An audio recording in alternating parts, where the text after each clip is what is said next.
Bonjour, je suis Alexis Marcoux, Solution Architect chez AWS et on va passer 30 minutes ensemble pour parler de réseau.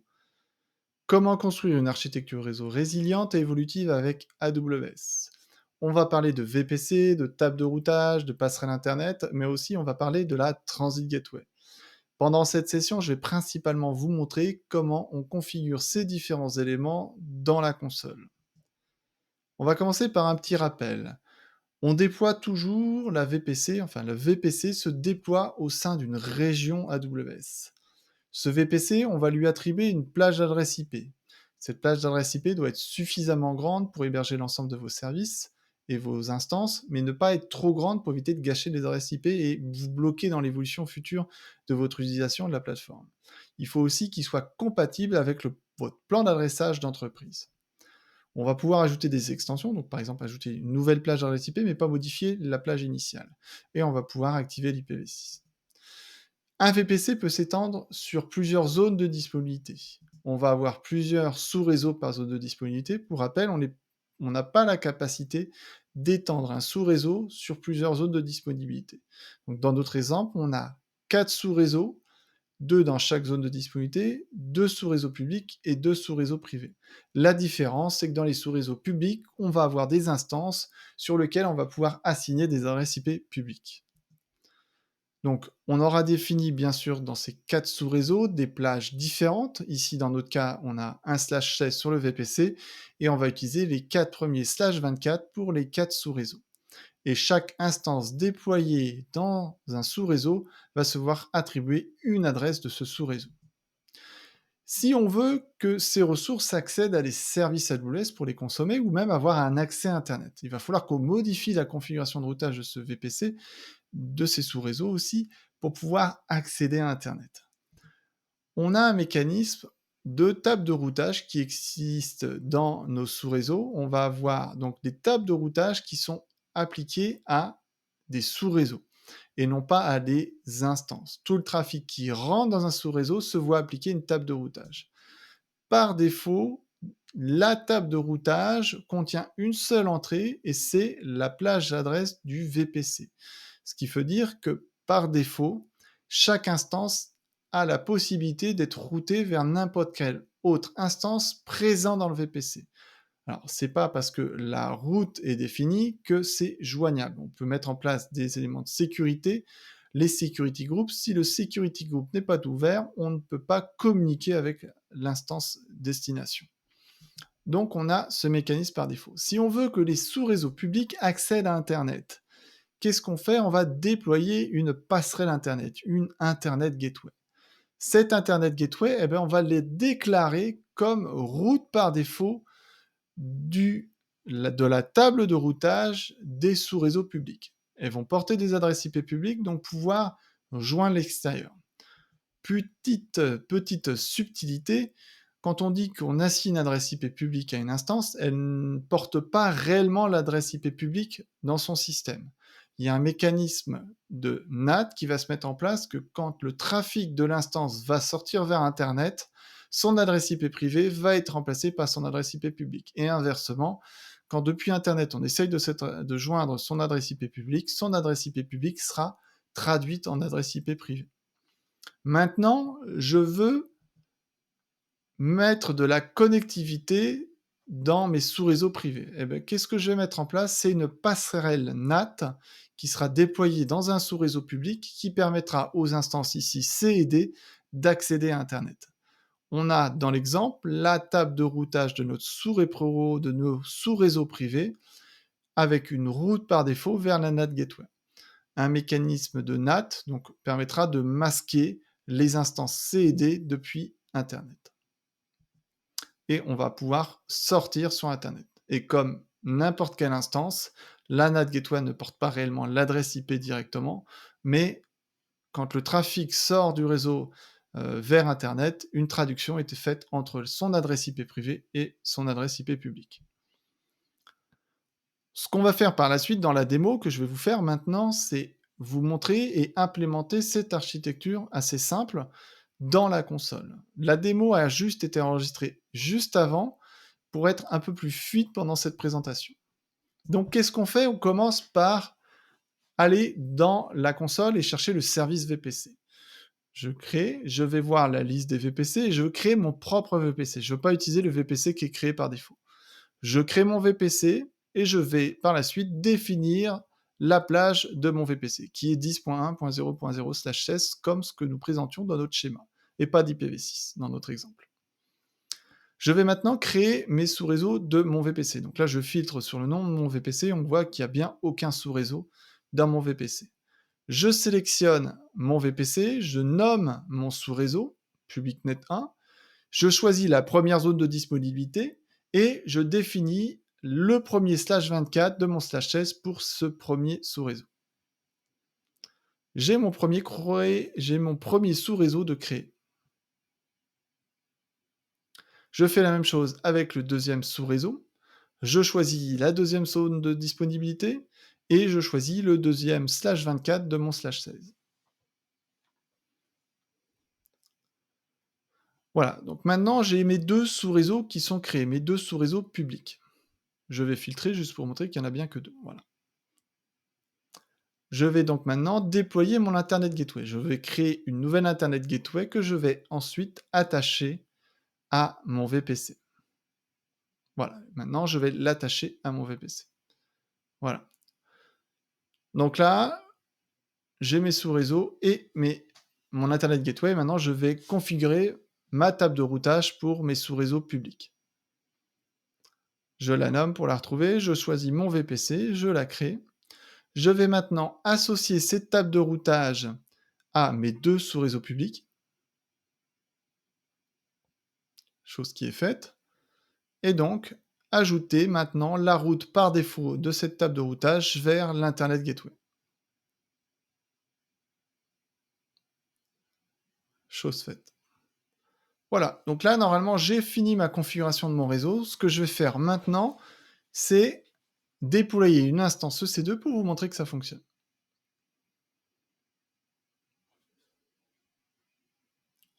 Je déploie une nouvelle instance, je choisis mon OS, je choisis le type d'instance, je choisis mon VPC, le subnet dans lequel je déploie mon instance, je m'assure qu'elle ait bien une adresse IP publique, je choisis un rôle nécessaire pour l'utilisation Session Manager pour me connecter sur l'instance. Je vais dans les security groups supprimer le SSH parce que j'utilise Session Manager, donc je n'ai pas besoin d'avoir d'SSH. Je vais même désactiver l'utilisation de clés d'authentification parce que je n'utilise pas SSH. Voilà, j'ai mon instance qui est déployée. Je vais pouvoir m'y connecter et faire des tests.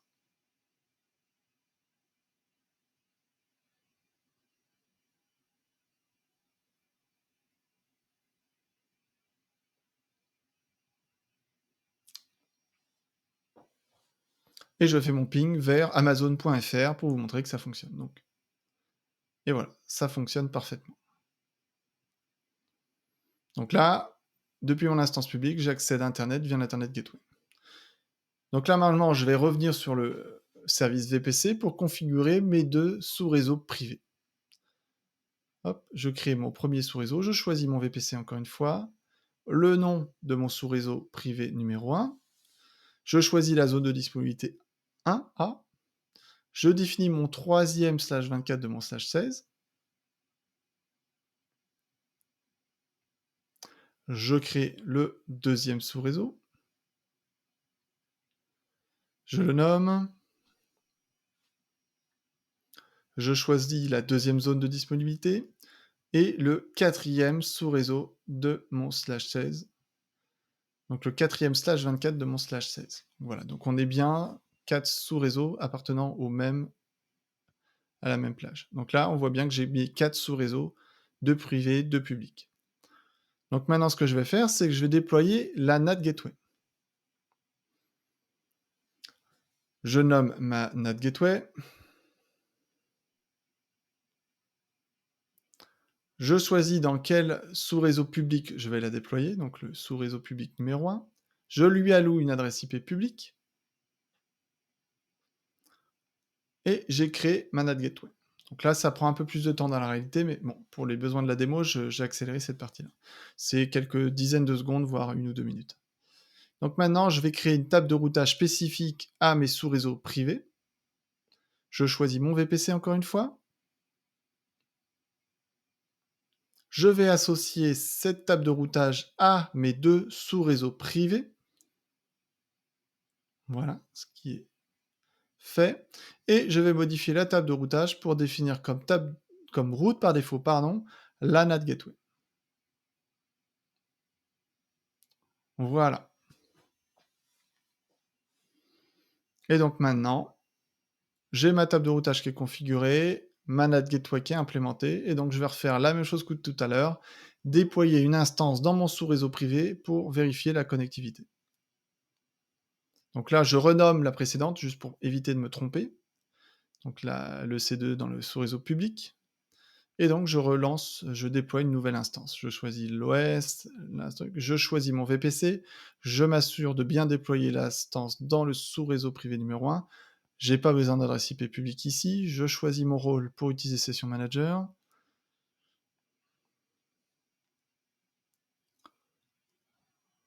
Voilà, donc là je désactive SSH aussi parce que j'utilise Session Manager. Pas de clé non plus. Voilà, très bien. J'ai mon instance qui est déployée. Je vais m'y connecter.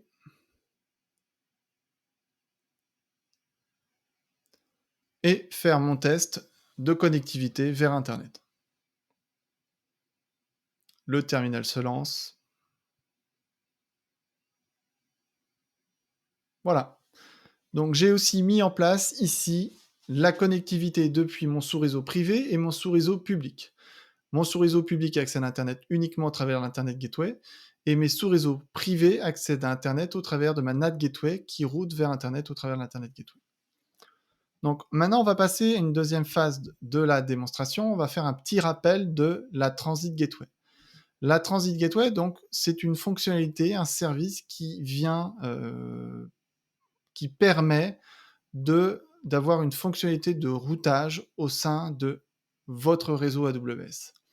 Donc, on a notre infrastructure existante, ce qu'on vient juste d'implémenter auparavant, et donc on veut potentiellement étendre notre utilisation d'Amazon en créant plusieurs VPC.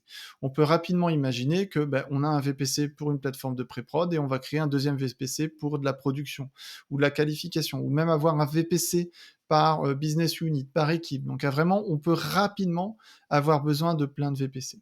Mais on va vouloir les interconnecter. On a la possibilité de faire de la connexion point à point, mais c'est très compliqué à gérer quand on a des dizaines, des centaines de VPC.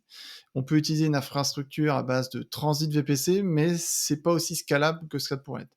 La Transit Gateway répond à ces besoins-là. Donc, ce qu'on va faire, c'est qu'on va instancier une Transit Gateway qu'on va attacher au VPC.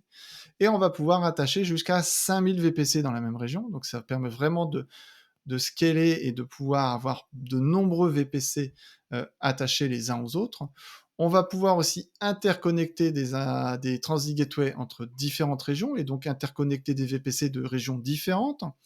On va pouvoir aussi implémenter un VPN vers un réseau d'entreprise qui va nous permettre d'avoir une connexion hybride entre mon entreprise et AWS.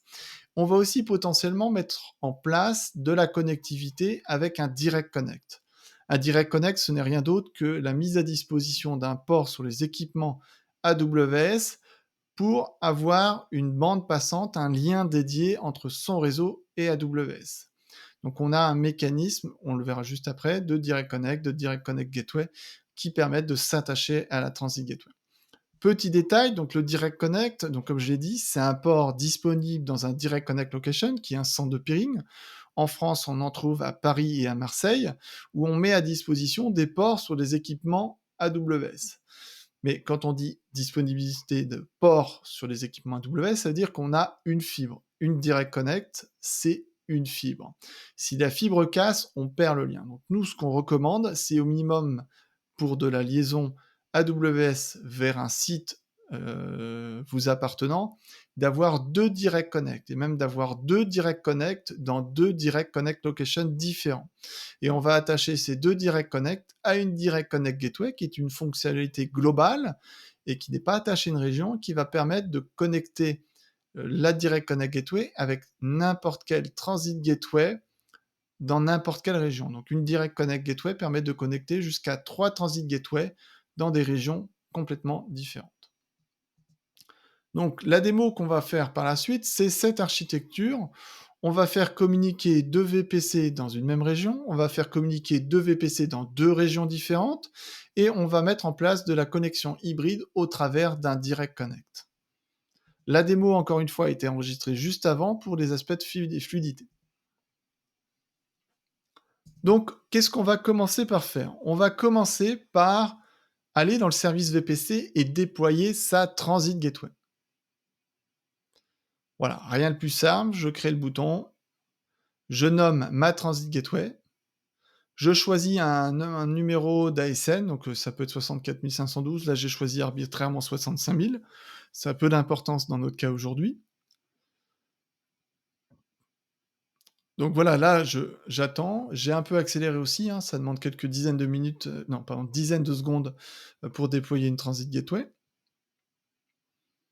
Donc là maintenant ce que j'ai fait, voilà, ma Transit Gateway est disponible. Donc là maintenant ce que je vais faire, c'est que je vais l'attacher à mon VPC. Donc je choisis ma Transit Gateway, l'attachement de type VPC, je donne un nom et je vais sélectionner mon VPC qu'on a créé juste avant.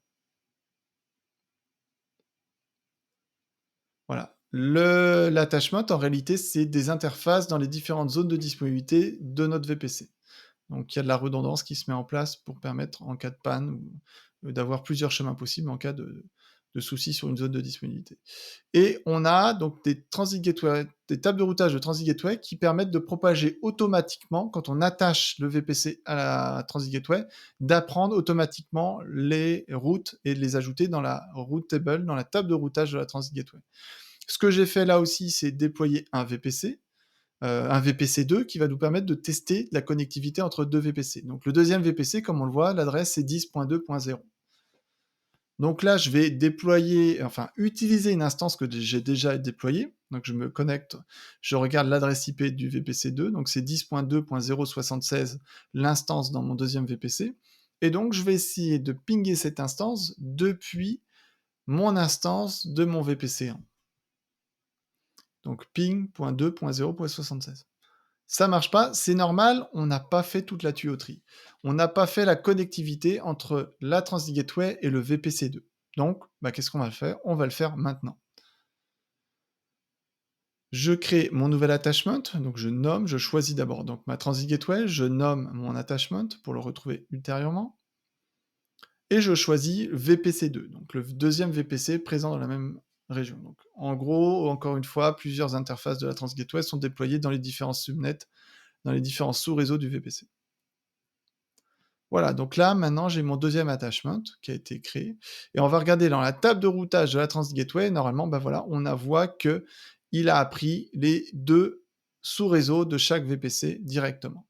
Maintenant, ce qu'il faut que je fasse, c'est aussi que j'informe la table de routage de mon sous-réseau privé pour lui indiquer que pour joindre, donc on est en 10.1, pour joindre 10.2, il ne faut pas passer par l'Internet Gateway ou la NAT Gateway, mais passer par l'interco Transit Gateway. Mais là, pour faire plus simple, au lieu de dire 10.2, je vais dire tout ce qui est 10 quelque chose, tu l'envoies vers la Transit Gateway. Donc là, je choisis ma Transit Gateway et tout ce qui est 10 quelque chose dans le VPC, enfin dans le sous-réseau, je vais l'envoyer vers la Transit Gateway. Je vais faire la même chose dans le VPC 2. En gros, on va même voir que dans le VPC 2, j'ai aucune route, j'ai que la seule entrée, donc qui est la 10.2, qui est l'IP, la plage du VPC 2. Et donc là, je fais la même chose, tout ce qui est 10 quelque chose, je l'envoie vers la Transit Gateway. Donc là, j'ai configuré les deux tables de routage de mes VPC, j'ai fait la tuyauterie entre les deux VPC et la Transit Gateway, et j'ai la table de routage de ma Transit Gateway qui est correctement configurée. Donc là, je vais refaire mon test depuis mon instance de mon sous-réseau privé VPC1 et d'essayer de pinguer l'instance qui est présente dans le VPC2. Voilà, et ça fonctionne. Donc là, j'ai bien ma connectivité qui est en place entre les deux VPC. L'étape suivante, maintenant, ça va être de déployer, enfin de tester la connectivité entre deux VPC présents dans deux régions différentes. Donc là, on est à Paris. Je vais aller en Irlande. Donc, en Irlande, C'est pas la même région. Donc là, j'ai déployé une instance en Irlande qui a l'adresse 10.100.0.14, qui est déployée dans un VPC irlandais.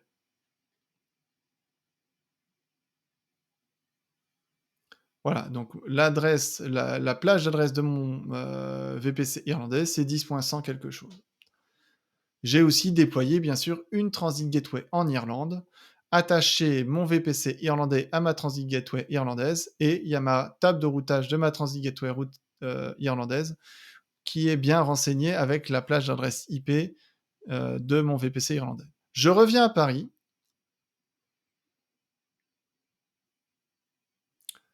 Je vais dans mes instances EC2, je vais choisir mon instance qui est dans mon sous-réseau privé de mon VPC1 et comme tout à l'heure, je vais essayer de faire le ping vers mon instance irlandaise. Comme vous pouvez l'imaginer, la tuyauterie n'est pas mise en place, et ça va pas marcher, c'est normal. Donc là, on va mettre en place toute la tuyauterie et le routage pour permettre que depuis l'instance du VPC1, on arrive à joindre l'instance du VP2, du VPC2, pardon.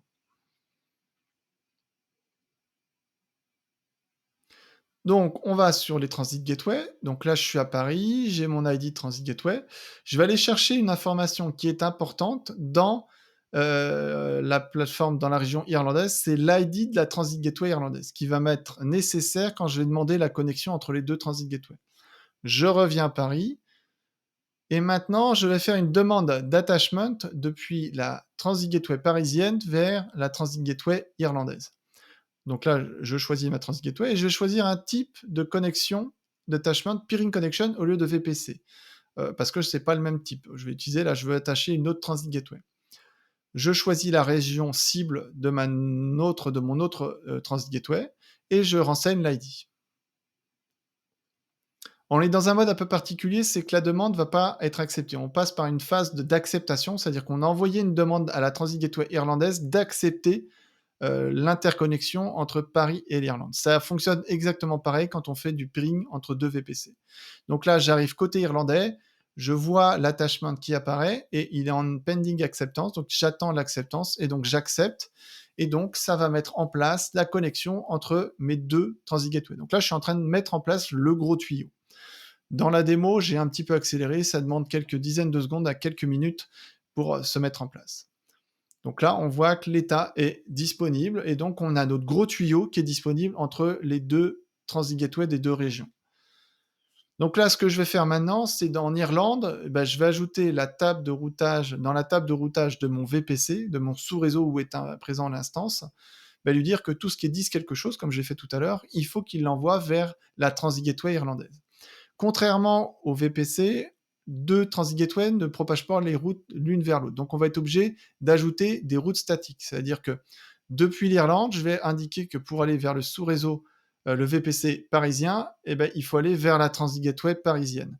Et côté parisien, je vais dire que pour aller vers le VPC irlandais, il faut aller vers la Transit Gateway irlandaise. On n'a pas ce mécanisme de propagation automatique. Donc je vais dans mes routes et je crée ma route statique. Donc à Paris, je vais dire que pour aller en 10.100, qui est l'adresse IP du VPC irlandais, il faut aller vers l'attachment du peering vers l'autre Transit Gateway. Donc voilà, donc là normalement, j'ai mes VPC qui sont bien configurés de chaque côté, j'ai mes Transit Gateway qui ont des route tables, des tables de routage qui ont été mis à jour, et j'ai toute ma tuyauterie de bout en bout qui est configurée. Et voilà, et je fais un ping depuis mon instance parisienne vers mon instance irlandaise, et ça passe. Donc on a bien tout le cheminement, la tuyauterie et le routage qui est fait dans le sous-réseau cible et dans le sous-réseau destination. Ce que je vais faire maintenant, c'est essayer de pinguer une instance qui est dans mon data center au travers d'un direct connect. Donc là, c'est 192.168.51.10. Même chose, ça fonctionne pas, c'est normal, je n'ai pas connecté encore tout ça. Donc là, je vais passer par Direct Connect. Je ne vais pas aller dans les détails du Direct Connect, mais je veux attacher ma Direct Connect Gateway à ma Transit Gateway. Donc la petite subtilité, on ne va pas dans la Transit Gateway, on va dans le Direct Connect Gateway et on va associer la Direct Connect Gateway à ma Transit Gateway parisienne, parce que là, je vais faire mon test entre Paris et mon data center. Là, je suis en train d'annoncer, définir les plages d'adresses que je vais annoncer via BGP vers mon site distant, donc vers mon réseau d'entreprise. Là, ça prend un peu plus de temps. En réalité, ça a été un peu accéléré pour vous montrer la démo et que ça soit un peu plus fluide et d'éviter d'attendre quelques minutes. Et donc, on voit que l'association entre la Direct Connect Gateway, qui gère le Direct Connect, et la Transit Gateway a été maintenue. Je vais aller dans mon VPC, dans ma Transit Gateway, dans ma table de routage de ma Transit Gateway, et je vais voir qu'avec cet attachment, ma table de routage de ma Transit Gateway a été mise à jour avec le sous-réseau de mon réseau d'entreprise qui est 192.168.51.2. Dernière chose, je vais aussi ajouter donc dans le VPC, dans le sous-réseau privé, je vais ajouter dans sa table de routage, pour lui dire que pour aller vers mon réseau d'entreprise, il ne faut pas aller vers ma NAT Gateway, mais vers ma Transit Gateway. Parce que ce qu'on a fait tout à l'heure, c'est tout ce qui est 10 quelque chose, et là, mon réseau d'entreprise, c'est différent, c'est en 192 quelque chose. Donc là, normalement, j'ai tout. J'ai mon VPC qui est correctement routé vers la Transit Gateway qui connaît les routes de mon data center au travers de la Direct Connect Gateway. Je vais refaire mon test et je vais pouvoir pinguer mon instance au travers de la Transit Gateway qui est sur mon site on-prem, sur mon réseau d'entreprise et pouvoir être joignable. Donc dans la démo, là, j'ai vraiment implémenté une Direct Connect, attaché une Direct Connect Gateway avec du côté de réseau d'entreprise, mon instance qui est derrière mon routeur. Et on a, dans ce test-là, nous permet de comprendre que on a tout qui fonctionne correctement. Et donc là, les démos que je vous ai fait là à l'instant, c'est de vous montrer qu'avec la Transit Gateway, on peut gérer de la connectivité région, intra-région, c'est-à-dire connecter plusieurs VPC au sein d'une même région, connecter différents VPC dans des régions différentes, et même accéder à mon réseau d'entreprise au travers d'un Direct Connect, mais on aurait pu très bien implémenter un VPN pour accéder à mon réseau d'entreprise. Pour finir, je vais vous présenter un service qui est très utile, qui n'a pas été mentionné un peu plus tôt, mais qui est important de connaître, c'est tout ce qui est Private Link. Donc AWS Private Link, c'est, on va dire, un point de terminaison des services AWS de type interface. Donc pour préciser, ce qu'on avait tout à l'heure, en gros, on imagine qu'on est dans la première étape, on n'a pas encore configuré d'Internet Gateway. Et on ne souhaite pas que ce VPC soit ouvert vers l'extérieur. On veut vraiment avoir un VPC complètement fermé vers l'extérieur et ne pas l'ouvrir vers l'extérieur. Et bien, dans ce cas-là, on ne pouvait pas avant accéder au service AWS qui n'était présent que s'il y avait de la connectivité Internet. Donc, avec AWS Private Link et le point de terminaison de services de type interface, on va pouvoir déployer dans notre VPC des interfaces des différents services. Donc, par exemple, on va pouvoir déployer une interface qui nous permet de nous connecter à S3. Donc, quand on va résoudre par exemple, un bucket S3 depuis une instance, les mécanismes de résolution du VPC vont remplacer les adresses IP publiques du service S3 par l'IP de l'interface du service S3, donc du point de terminaison de type interface qui est présent dans mon VPC. Et donc là, on n'a plus besoin d'ouvrir vers l'extérieur mon VPC. Donc, c'est simple, on n'a même pas à toucher à nos tables de routage parce que maintenant, pour accéder au service extérieur, on y accède au travers de l'interface qui est déployée dans mon VPC. Dans le cas là, ce qu'on recommande, c'est de déployer une interface, un point de terminaison de type interface dans chaque zone de disponibilité en cas d'incident sur une zone de disponibilité. Et donc, on n'a pas besoin de modifier les routes et on a accès aux services et on peut consommer les services AWS. Au début, on avait 41 services. Aujourd'hui, on est à plus de 92 services et on va en avoir encore bien plus. Un des avantages, c'est qu'aussi, on va pouvoir définir des politiques IAM sur ces points de terminaison pour contrôler l'accès aux services depuis ces instances. J'espère que cette session vous a plu. Je vous remercie. N'hésitez pas à me partager votre feedback. Un petit questionnaire vous sera partagé par la suite. Et je vous souhaite une excellente continuation et à bientôt.